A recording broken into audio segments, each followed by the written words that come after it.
ते लीड घ्यायला चाललोय. तुमच्याकडे पेन्सिल असेल अप्सरा, माझ्याकडे पेन्सिल आहे, लावू द्या अवकातीत. बटनवाली स्पायडरमॅनची त्यांनी एकदा आणलेली, इथून बटन दाबलं हा सेगमेंट उघडतोय, नेक्स्ट लेवल होती. मी घरी जाऊन मम्मीला बोललो की मला ती पाहिजे, माझी. ती जी कॅमलची जी होती ना लोखंडी, त्याच्यात वेगळी मजा होती भाई. तुझे काले काले दोले, हातावरती SM काढायचं आणि तिला दाखवण्याचा प्रयत्न करायचा. उदय दादा दिसला की मी कल्टी गल्लीतनं. ती टॉपर शाळेतली टॉपर म्हणजे खालचा की तिरे किट तक यायचं 10 माझ्या एवढे लागायचं. आता बघू रात्रभर रडतोय, तुझ्यामुळे मी तबला नाही वाजवू शकत. रिझल्टचा तुझा काय विषय होता? जेव्हा 12वीला पास झालो मला आठवतंय मी कांतीलालचे पेढे वाटतोय आणि ज्यांना 90% भेटले ते साखरेचे पेढे वाटतात. विचार कर, माझा पेपर वेगळा काढायचे. टाळ्या वाजवा त्यासाठी, त्याला मिळाले आहेत 1.5 पण मिळाले नाही. मी तबला क्लासला जायचो, पण माझ्या तबला क्लासचे ऍक्च्युली सरच माझ्या घरातल्यांना बोलले की सॉरी हा वाजवू शकणार नाही, कारण की त्याच्यासाठी बोटं लागतात. तर ऍक्च्युली ते खूप त्यांना माहिती नव्हतं ना मी खूप चिल आहे भाई या गोष्टीमध्ये. तर ते असे होते की सिद्धांत ऍक्च्युली कसं आहे की ऍक्च्युली तर मी बोलतो की सर बोला काय चाललं. हे बघ मी 10 वरती अटकायचो रे, बाकी तिरे किट तक यायचं. 10 माझं एवढे लागायचं, कमी पडतं बोट. अरे बरीच बोट 10ला बऱ्यापैकी लागतं ना रे. तर मग मला घरातले बोलले की ऍक्च्युली हा प्रॉब्लेम आहे. मग काय तुला इमोशनल झालो. म्हणजे तेव्हा कॉमेडीची सीन म्हणजे हे नव्हतं रे, मला खूप इमोशनल झालो. मी हाताला बघून रात्रभर रडतोय, लावू द्या तुझ्यामुळे मी तबला नाही वाजवू शकत ह्या लेवलला. म्हणजे ते एकदम आतमध्ये रूम मध्ये एकदम या लेवलला होतो मी. सिनेमॅटिक म्हणजे फिल्म लेवलला. दरवाजा बंद कर, ऐकता मी रडतोय, थोडासा आवाज करतो राईट सिद्धांत. म्हणजे दाखवायचं नाही इमोशनल झालं. आणि ते तो घरातले पण असे असतात ना की ठीक आहे रे काय नाही.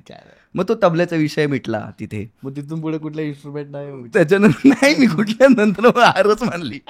बोलो music out of life. Cartoon कुठले आवडतात तुला? डोरेमॉन आवडतं मला पासून लहानपणापासून एकदम. म्हणजे डोरेमॉन तर खूप लेटेस्ट आहे. मला बेसिक म्हणजे जे आपलं सर्वांनाच आवडतं टॉम अँड जेरी. त्याच्यानंतर मला पॉपॉय आठवतंय का? हा पॉपॉय पॉपॉय बघायचो. परत डेक्स्टर द लॅबोरेटरी बघायचं. ते अॅनिमेटेड असायचे ना, मला आता नाव नाही. नाही जे क्ले अॅनिमेशनचं काय त्याचं नाव, अरे यार पिंगू मला नाही आवडायचं. काय वेड आहे. मला लहान वाटायचं पिंगू. त्याच्यात डायलॉग समजतच नाही काय. अरे पण नॉडी ऑसवर्ल्ड असं वगैरे. हा नॉडी ऑसवर्ल्ड तर आहेच, पण त्याची एक वेगळी मजा होती की ते मला आवडायचं कारण मला ते करायला आवडायचं अॅनिमेशन, त्यामुळे मी ते बघायचो. बरोबर भाई काय मला तर पहिलं कळायचंच नाही कसं करतायत. तर ते मी बघायचं बॉब द बिल्डर तर भाई इंटरेस्टिंग असायची. कसलं होतं रे ते यार. नेक्स्ट लेवल कार्टून होते आपले. हो मॅड वरती रॉबला बघायचंच का? हो मग भाई तो वेळाच करायचा. मी गोटीव पेपरच घेऊन यायचो डायरेक्ट. भाई पेपर व्हायचा ना, गोटीव पेपरच ना त्याला काय गोटीव. बरोबर गोटीव पेपर. मी बोलतो हा किती विचार करत असेल बेकार. आणि मम्मी माझी शाळेत टीचर असल्यामुळे तिला ते असं गव्हर्नमेंट स्कूल मधून खूप काय काय मिळायचं. तर घरी आमच्या स्टॉक टप असायचं. स्केच पेन, गोटीव पेपर, क्रेप पेपर. हे जिंकलेलास तू? हा. अरे बेकार. त्याच्यामुळे आर्टिस्ट झालो. मम्मीच्या गव्हर्नमेंटच्या सपोर्ट मुळे. A3 चे ड्रॉइंग बुक, A4 चे drawing book, sketch pen, pencil आणलं का तुला? भाई होती तुझ्याकडे पेन्सिल? हो मग भाई माझ्याकडे नेहमी स्वस्तातली पेन्सिल होती. माझ्या मित्रांकडे जी पेन्सिल असायची ना, पेन्सिलचा एक वेगळा एक फॅड आणि महाग होत्या पाहिजे जातील आता तर ₹100. बट एक ते तेव्हा पेन्सिल असणं.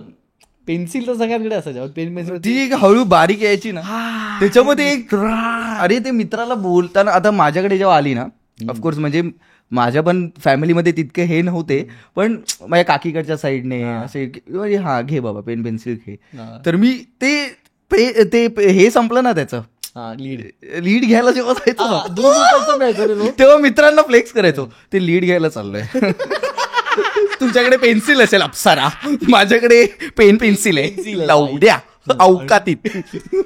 कंपास बॉक्स पण एक असायची अरे हो रे भाई. माझा एक मारवाडी मित्र होता रे, त्याचं ते किराणा माल टाईप दुकान होतं, पैसेवाले त्या टाइमचे म्हणजे काइंड ऑफ पैसेवाले, कारण की किराणा मालाचं दुकान विकान. तर तो ना ते भाई बटनवाली स्पायडरमॅनची त्यांनी एकदा आणलेली, इथून बटन दाबलं हा सेगमेंट उघडतोय, गिरमिट येतंय बाहेर.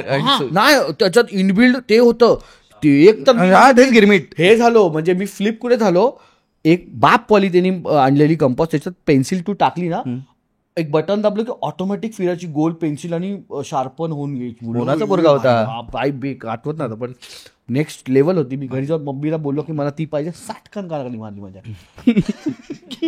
हाय ती मला कॅमलची कॅमलची लोखंडी मित्रा वापरलाय त्याला. मला ती कधी मला मिळालीच नाही, जे तू बोलतोयस ना बटन दाबून, पण नाही मिळाली, कधीच नाही मिळाली मला. पण ती जी कॅमलची जी होती ना लोखंडी, त्याच्यात वेगळी मजा होती भाई.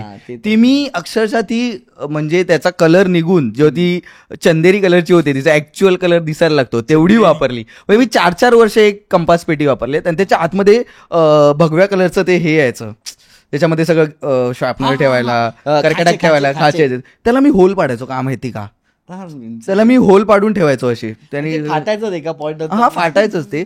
पण कॅमलची वेगळी कॉपी करायला वेगळी मजा यायची त्याच्यात. पाडे बिडे लिहून जायचं का नाही, डेंजर. अरे भाई त्याच्यानंतर मग ते वाला सिस्टम आले ना की पाऊच वाले सिस्टम आले. पाऊच तर भाई एवढा क्रेज आणलेला पाऊचने, म्हणजे तुझ्याकडे पाऊच नाही म्हणजे कशाला जातो शाळेत लावड्या, म्हणजे असं होतं. पाऊचचं काय सीनच माहिती, पाऊच मध्ये कुठली एक शाई इंक होऊन कलर त्याचा निघा झालेला असायचा खतम. आणि मला ते पण एक फायदा होता, मम्मीला शाळेत ना पाऊच मिळायचं, त्याच्यामुळे आपल्याकडे जिंकलेला बाई घेऊन जातोय पण पाऊच काय टेन्शन नाही, माझ्याकडे पाऊच आहेत. नंतर ते उभे ते मला सिलेंड्रिकल पाऊच, तेच मेन होते भाई, तेच मेन होते ते भाई. ते मला का माहिती, मला मी इतका अट्रॅक्ट झालेलो ते जितकं बटनांवाल्या बोलो पाऊच. आणि त्याच्यामध्ये अजून एक आलेला माहितीये का तुला, ते असं पाऊच सारखंच होतं, तो असा फिरवला ना की कलर चेंज व्हायचा, म्हणजे उलट पण व्हायचं आणि सरळ व्हायचं. आठवलं का तुला? ते धूपछाव टाईप होता आयटम, तो कळलं का तुला? तो कळलं भाई तो एक आयटम मला असं झालं की भाई मध्ये पट्टी फेमस झाली, हाताला मारली की लागायची भाई. आणि कोण बाई साहब और ते काय आमच्या शाळेमध्ये बंद केलेलं ते का माहितीये का, कारण मी ज्या शाळेत होतो त्यातल्या माझ्या वर्गातली सगळी मुलं माधरचोत एक नंबरची. म्हणजे हे कट करू शकतो, पण मला बोलावं लागतं कारण मी त्यातला एक होतो. कारण की आम्ही त्या पट्ट्यांनी काय करायचो, चापट्या मारायचो आणि वर्गात इतके आवाज व्हायचे ना, इतके आवाज की भाई लेक्चरमध्ये चाट चाट चाट चाट समजलं, ते मारल्यावर तो आवाज येतो ना, चाट चाट चाट चाट चाट चाट. शाळेने बंदी घातली, जो दिसला लावड्या बाहेर थांब. रिझल्टचा तुझा काय विषय होता? रिझल्ट हे म्हणजे जवळ जेव्हा यायचे की आता लागणार आहेत रिझल्ट, मी म्हणजे आदल्या दिवशीपर्यंत ठीक असायचो, ज्या दिवशी रिझल्ट आहे त्या दिवशी मी झोपूनच असायचो, उठायचोच नाही. म्हणजे ती ऍक्टिंग असते ना, झोपलेला उठवू शकतो, झोपल्याच्या ऍक्टिंग करायला कधीच उठवू शकत, त्या लेवलला मी असायचो. तर मला माहिती असायचं की लवडे लागलेत, कारण मी काही लिहायचो. अरे काही म्हणजे आता समज प्रश्न आहेत, ठीक आहे, 4-5 प्रश्न आहेत, त्याचं उत्तर आहे, आता एका वाक्यात उत्तर आहे ना, तर मी काय करायचो की तुझं नाव काय फॉर एक्झाम्पल, तर मला ना माहितीच नाही ना त्याचं उत्तर काय आहे, तर मी काय करायचो प्रश्नपत्रिकेची पुढची बाजू प्रश्नच एक पुढच्या याच्यावर तोच लिहायचो. कळलं तुला? प्रश्नामध्ये प्रश्न टाकायचो. बेकार आहे म्हणजे ते टीचर भरलाय पेपर भरलाय भाई. कारण मला घरी काय बोलायचे, काय पण कर, रिकामी सोडू नकोस. मी बोला आता रिकामी सोडू नको, मग लिहू काय भाई? रिकामी सोडू नको सिरियसली घेतलं, काय पण कर सिरियसली. कारण मी गाणी पण लिहू शकत नव्हतो, मला गाणी पाठ नव्हती. अरे देवा, तू काय पिक्चरचे डायलॉग लिहू, काय करू मी? तर मग मी प्रश्नांमध्येच उत्तर पण प्रश्न, समजलं, असं करायचो. आणि इंग्रजीमध्ये मी काय करायचो, प्रश्न आहे ठीक आहे, त्या प्रश्नामध्ये जो पण मोठा एक शब्द आहे, म्हणजे केऑस फॉर एक्झाम्पल, केऑस, तो पूर्ण पॅराग्राफ मध्ये केऑस कुठे आहे, हा, मग केऑस दिसला ना तर ह्याच्यामध्ये उत्तर शोधायच्या ह्याच्यामध्ये, मग ते म्हणजे टिंब येईपर्यंत पूर्ण लिहायचं. मग भले त्याला 2 मार्क असू देत, 5 मार्क असू देत, मग एवढा लिहायचं उत्तर. कळलं तुला मी काय बोलतोय? नाही. प्रश्नामध्ये केऑस हा लाईन आहे, एक वर्ड आहे, ठीक आहे, म्हणजे व्हॉट इज केऑस, ठीक आहे. तर केऑस व्हॉट इज कळलं, केऑस काय आहे? तर केऑस मला त्या पॅराग्राफ मध्ये शोधायचं आहे कुठेतरी, हा बरोबर. जिथे दिसेल तिथून ते फुलस्टॉप येईपर्यंत ज्याच्यामध्ये केऑस आहे तिथं सगळं लिहायचं, असं सगळं करायचं. तर आणि रिझल्ट कसे असायचे? रिझल्ट म्हणजे प्रमोटच असायचो. प्रमोट म्हणजे काय, आता इंग्लिश मध्ये काय बोलतात, प्रमोटच ना, हा सॉरी, म्हणजे ते पुढे ढकलणं, पुढे ढकलणं. हा बाई ह्याला पाठवा आठवीत. अरे मी खरं मी म्हणजे 9वी 10वी पर्यंत मी प्रमोटच झालोय. त्याच्यानंतर मग जरा घरातले पण असे होते की काय लवड्या, काय कधीतरी पास व्हायचे होते, पण मी प्रमोटच असायचो. म्हणजे मला लहान वाजता प्रमोट झाला, आता एवढे प्रमोशन्स का नाही मिळत तुला? काही बोललं. पण 10वीला मी कसा पास झालो मी प्रश्न पडलाय मला. 10वीला तुला मला 42 होते, 42% होते 10वीला. 12वीला 47.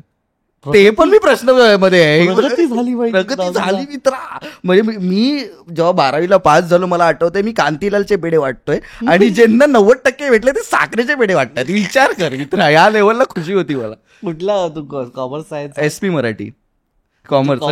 SP मराठी सांगतो कॉमर्स नाही सांगत, कारण की त्याच्यामध्ये मॅथ्स नव्हतं बाई. सेम मी पण, मला पण मॅथ्स एवढी भीती वाटते म्हणून मी SP घेतला आणि त्यासाठी मी कॉमर्स घेतलाय. तर मी सायन्स बेन्सचा विचार होता. आणि मला शिक्षणात पहिल्यापासून मी आता पण बोलतो मला नाही मित्रांनो, नाहीच.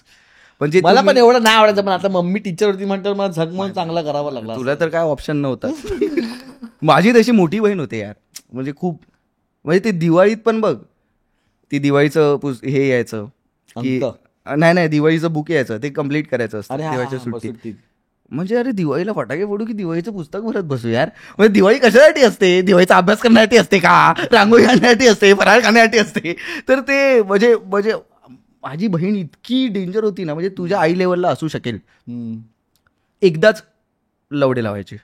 म्हणजे काय, जा तुझ्या मित्राला बोलव का मित्राला का आणि त्याला बोल सगळे गृहपाठ घेऊन ये तुझे आणि सगळे व्यवसाय घेऊन ये, बघूया तुझे किती कंप्लीट झाले आताच सांग. तेव्हा तर असं असायचं की आई मित्राला बोलवायला जायचं, त्याला घरी मांडवली करायची. तू केवढा आहे ना, पण तू त्या बोल की मी कोणाला तरी दिलाय बीजगणीचा कोणाला तरी भरायला दिलाय, त्याला भरायचा होता, असं काहीतरी करू. पण पकडला तर जायचोच. म्हणजे ह्या लेवलला माझं, म्हणजे बोलतात ना 3rd डिग्री, म्हणजे कॉट मग दर रिझल्ट नंतर मार खायचा. मार म्हणजे खायचो म्हणजे प्रश्न आहे का? प्रश्नच उत्तरामध्ये प्रश्न लिहायचो मी. मार जे खायचो मी पण जाम मार. अरे मला रिझल्ट म्हणजे आता ते रिझल्ट तर वेगळी गोष्ट, जेव्हा आपण दुसऱ्या म्हणजे 8वीतून 9वीत जातो ते वेगळं. आता जे परीक्षा असतात मग मध्ये 20 मार्काच्या टेस्ट, त्याच्यामध्ये मला 20 मार्कामध्ये मला 2-3 म्हणजे माझा पेपर वेगळा काढायचे. म्हणजे इज्जतची आई जाऊन असते बघ की भाई तुझा पेपर शेवटी म्हणजे सगळ्याच्या 2 झाल्या तर हा, आणि आता टाळ्या वाजवा त्यासाठी त्याला मिळाले आहेत 1.5 पण मिळालेत भाई. 1.5 मार्क काय म्हणजे इज्जत काढायची आणि त्याच्यानंतर वर्गाबाहेर ठेवायचो. नंतर मग येणार जाणार सगळे विचारणार काय रे का काढलंय तुमच्या ऐकी काय. तेव्हा माझं तुला कोण मुलगी आवडायची ना वर्गात? अरे खूप मला इज्जत गेली यार हिच्यासमोर. हो मला मुलगी जी आवडायची ना शाळेत, आता पूर्ण नाव नाही सांगणार, इतकं प्रेम होतं ना. म्हणजे मी आणि ती टॉपर शाळेतली, टॉपर म्हणजे खालचा, आणि मी एकदम म्हणजे हार्ड असं होतो मी. म्हणजे दिसायला ठीकठाक होतो पण अभ्यासाच्या नावाने म्हणजे कांडबिंड काय केलेली त्यामुळे. आणि मला मुलींमध्ये बसल्यानंतर तिच्याबरोबर प्रेम झालं. मी मुलींमध्ये होतो म्हणजे 1-2 वर्ष तर मुलींमध्येच बसवलं तुला. हा मस्ती करता म्हणून. हा गांडुकले गांडीत. हा तर मी खूप कांड केलेत तसे. तर तिथे प्रेम झालं आणि मी आहे ना ते वहीवरती असं मुद्दामून M काढायचा, S काढायचा, हातावरती SM काढायचा आणि तिला दाखवण्याचा प्रयत्न करायचा. सोशल मीडिया भाई खतरा. म्हणजे ते शाळेतलं प्रेम माझं वेगळंच. आता मेसेज नाही रे, म्हणजे नाही बोलणंच नाही. पण मी तिला सांगितलं की भाई हे असं होतं माझं. तर ती मला माहिती होतं. अरे मी तिने जो क्लास लावलेला ना त्याच क्लासला मी गेलो. घरचे पागल झाले, बोले ह्याला क्लासला जायचंय. मी बोलो जायचंय, उदय क्लासला जायचंय. ती उदय क्लासला होती, भांडुपला उदय. हा तर मी जायचो, उदय दादा बघत असेल तर उदय दादा बघतो ऍक्च्युअल मध्ये आपल्याला. तर तिच्यामुळे मी त्या क्लासला जायचो आणि त्या क्लासमध्ये असतानाच भक्ती नावाची तिची फ्रेंड होती. तिला बोललो की अरे मला ती आवडते. मला डायरेक्ट असं बोललो मी तिला, बोल ना मला ती आवडते. तर ती बोलली, ती माझ्याकडे बोलून हसली रे. बोललो मी बोललो आई झोली हसली का, बोललो सांगते. गेली आणि तिने रिप्लाय घेऊन आली दुसऱ्या दिवशी क्लासला जाताना. मला बोलते की अरे ती बोलते की माझ्यात प्रेम करण्यासारखं काय आहे. मी बोललो हा काय प्रश्न मी बोललो इकडे मला अभ्यासाचं टेन्शन नाही. हे काय उत्तर झालं बाई, म्हणजे माझ्यावर प्रेम करण्यासारखं काय म्हणजे काय उत्तर काय असू पण मी सर का तुझे काले काले दोले त्याच्यानंतर काले भोल केस. पण ती वेगळी मजा होती रे. आता मला आठवून चुतेगिरी वाटते. पण तेव्हा जे हाय इंटेन्सिटी लेवलला प्रेम वाटायचं ते खतरनाक. तेव्हा फोन बिन नाही, भेटणं म्हणजे शाळेतच, भेटणं म्हणजे क्लासमध्येच. असं व्हायचं का, माझं असं झालं. एक मुलगी मला खूप आवडायची, मी कधीच तिला जाऊन सांगितलं ना की मला तू खूप आवडतेस वगैरे, पण बेकार आवडायची रे. म्हणजे तिला एकदा तिच्या अंगावर गरम पाणी पडलेलं आणि ती भाजली वगैरे, मला काम रडा बिडायला की भाई भाजली वगैरे. हा रडारडी मी पण केलेत. नंतर एक दिवस 4थीपर्यंत खूप 5वीपर्यंत होती ती आणि आवडली आणि खूप म्हणजे मला असं झालं की इंटेन्सिटी ते वाढते ना की आता मला भाई सांगायला तर पाहिजे भाई एवढं प्रेम आहे. तर बोला आता 6वीचाच सुट्टी आहे, 5वी सुट्टी लागली, 6वीत आता आम्ही जाऊ तर सांगू तिला. गेली सोडून शाळा. तेव्हा जे वाईट वाटतं ना त्याच्यामुळे शाळा पिक्चर बघितलं तू तेव्हाला झालेलं माझ्या बाई. मला असं की आईला ही गेली रे, ही गेली. कोणाला सांगू, चुत्त्यात काढतील मित्र. पहिली गोष्ट गोट्यांवरून आता मला आठवलं, उदय क्लासला होतो तर आहे ना जे ऐक तर मी गोट्या खेळायचो तर, अरे गोट्याच बोलते मार्बल्स लावणा, गोट्या खेळायचो ना तर ना उदय क्लासचा जो दादा होता ना तो, त्याचं आहे ना येणं जाणं माझ्या एरियात नव्हतं, कारण त्याची आई माझ्या एरियात राहायची. तर तो दुपारचा डबा खायला माझ्या एरियातूनच जायचा. तर मी गोट्या खेळायचो, माझं पाठांतर नसायचं नेहमी. आणि त्याच्या क्लासचा रूल होता, क्लासमध्ये समज 8चा क्लास आहे ना, 8 ते 8:30 पाठांतर. म्हणजे तो आदल्या दिवशी बोलायचा की हे आहे पाठ करून या, सगळ्यांना विचारणार. आणि माझं कधीच नसायचं. तर आणि पाठांतर घ्यायची, ठीक आहे. हा, आणि अजून एक जण होती हुशार सगळे पाठांतर घ्यायचे लाईनीत. आणि माझ्या तू बोल तर आणि तिच्याकडून ते एक हिंट यायची रे, ती मला इझी विचारायची रे, एकदम इझी बोलतात ना. तर तरी मी एवढा चुते मी ते पण नसतं. तुला किती असं ती अशी होती की लवड्या तू मारच काय, तुझी लायकीच मार खायची. तर आणि ती बोलायची तुला एवढा इझी विचारलेला ते पण तुला येत नाही. सिद्धू बोलायची, काय बोलते तुला? नाही, सिद्धांतच बोलायचे. मला एरियात सिद्धू बोलायचे सगळे, म्हणजे सगळे लहानपणीचे मित्र वगैरे. आणि दादाने एवढी गाण मारलेली माझी. मला बोलतो तू फक्त गोट्या खेळताना दिस. मी बोललो मित्रा हे खूप डेंजर झालं आता यार, हे खूप अंगाशी आलं वाटांतर. मी तरी पण घाबरत खेळत होतो. 1-2 मित्रांना बोललो खाली लक्ष ठेव, उदय दादा दिसला की मी कल्टी गल्लीतनं. पण झालं असं खेळण्यामध्ये मग्न झालो रे एक पॉइंटला, वाट बघून. आणि भेंचो भगतजीच्या गल्लीतून आला, दुसऱ्या गल्लीतून, आणि डायरेक्ट कॉट. आता होतं तू ये उद्या तुझं पाठांतर पण घेतो, तुझं सगळंच घेतो. त्या दिवसापासून मी क्लासलाच गेलो. मी आईला बोललो मला जायचंच नाही भाई, नको काहीच नको भाई, आईची बस झाली याच्या. पण गोट्या भाई, गोट्यांसाठी मी क्लास सोडलाय, गोट्यांसाठी प्रेम सोडलंय, गोट्यांसाठी सगळं सोडलंय. तर मित्रांनो असं होतं आमचं शालेय जीवनातलं खडतर आयुष्य. तुमचं कसं होतं ते मला तुम्ही कॉमेंटमध्ये सांगा. आणि मला हे सांगा की तुम्हाला 10वीला किती टक्के पडलेले, म्हणजे आपापले 10वीचे टक्के मला कॉमेंटमध्ये सांगा, मला बघायचे कोण. आणि ज्याचे हायेस्ट असतील त्याची कॉमेंट मी पिन करणार आहे आणि त्याचं नाव मी पुढच्या व्हिडिओमध्ये घेणार आहे. बाय द वे ही सिरीज जी आम्ही केलेली आहे 3 व्हिडिओजची, ही तुम्हाला ओव्हरऑल कशी वाटते? म्हणजे असे गप्पा, म्हणजे पॉडकास्ट बोलू शकतो किंवा गप्पा बोलू शकतो, असं काहीतरी वेगवेगळं मी ट्राय करतोय. मला पण नाही माहिती आहे, it's kind of daily vlog only. आणि मग ते व्लॉग म्हणून पण मी बघतोय आणि सगळंच बघतोय. पण तुम्हाला हे ओव्हरऑल हे असं बघायला आवडतंय का, हे पण मला जरा तुम्ही कॉमेंटमध्ये सांगायला पाहिजे. म्हणजे मला तुमचा अभिप्राय हाच माझा पुढचा कूच असणार, त्या ठिकाणी जायची जो प्रवासाचा जो डिरेक्शन आहे हे तुमच्याकडनंच मला मिळणार आहे. सो कसं वाटतं ही ओव्हरऑल? आणि नसेल बघितलं तर आधी पण 2 एपिसोड आम्ही केलेत, त्याच्यामध्ये आम्ही कोकण, उलट्या, एसटीने प्रवास आणि सगळं कोकणात जी मे महिन्यात क्रिकेट वगैरे, डोंगर चढणं वगैरे असे अनेक नदीत पोहणं असे सिद्धांचे किस्से होते ते आम्ही डिस्कस केले. दुसऱ्या एपिसोडमध्ये आम्ही जे आपण लहानपणी खेळ खेळायचो मेमध्ये सुट्टीत, बिल्डिंग खाली, चाळीत वगैरे सगळे ते, गोट्या बिट्या असं सगळं वेगवेगळी लंगडी, हात, सोनसाखळी वगैरे असे अनेक गोष्टी त्या कव्हर केलेल्या आहेत. आणि ह्याच्यामध्ये ऑफकोर्स तुम्ही बघितलं म्हणून इथपर्यंत पोहोचलोय. तर कसं वाटते ही सिरीज? आणि ज्यांनी तिन्ही व्हिडिओ बघितले त्यांना माहिती आहे मी सेम टी शर्ट घालून बसले आणि एकाच वेळेला व्हिडिओ सगळे रेकॉर्ड केलेले आहेत. तर तुम्ही हुशार आहात. पण लगेच मला कॉमेंटमध्ये तुमचे 10वीचे टक्के सांगा. आणि याच्या बाजूला लगेच सबस्क्राईब बटन ते दाबा. इथे थँक्स बुकुटरी असेल बटन ते दाबा. ते सगळं दाबल्याने मजा येते मला. सो सबस्क्राईब करा राईट नाव. बाय.